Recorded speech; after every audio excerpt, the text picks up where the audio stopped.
একটা স্বপ্ন ছিল সোমবার সংকট। সেই স্বপ্নের আজ চতুর্থ সংখ্যা প্রকাশের অপেক্ষায়।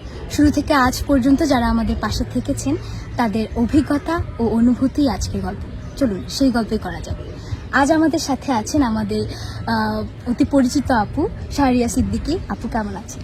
আলহামদুলিল্লাহ ভালো আছি, তুমি কেমন আছো? জি ভালো আছি। আপু, আপনি কি সোমবারের সংকটের সাথে পরিচিত বা ঠিক কবে থেকে পরিচিত? আমি সোমবারের সংকটের নাম শুনেছি এবং সেই সাথে তাদের যে ফেসবুকে যে পেজটি আছে সেখানে আমি যুক্ত আছি। বলবো না যে একেবারে শুরু থেকে ছিলাম, তবে নিয়মিত সেই গল্পগুলো আমার পড়া হয় এবং তারা ভালো কাজ করছে। খুবই দারুণ।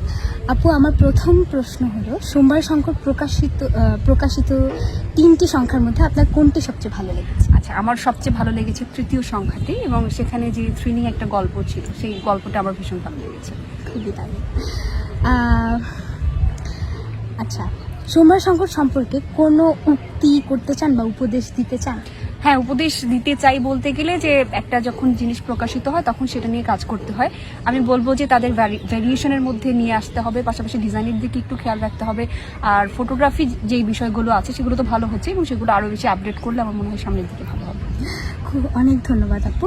আমরা শুনছিলাম আপুর থেকে শুরু থেকে আজ পর্যন্ত পাঠকদের ভালোবাসা ও সমর্থনে আমাদের অনুপ্রেরণা। আগামী দিনে সোমবার সংকট আরও নতুন মাত্রা নিয়ে ফিরে আসবে।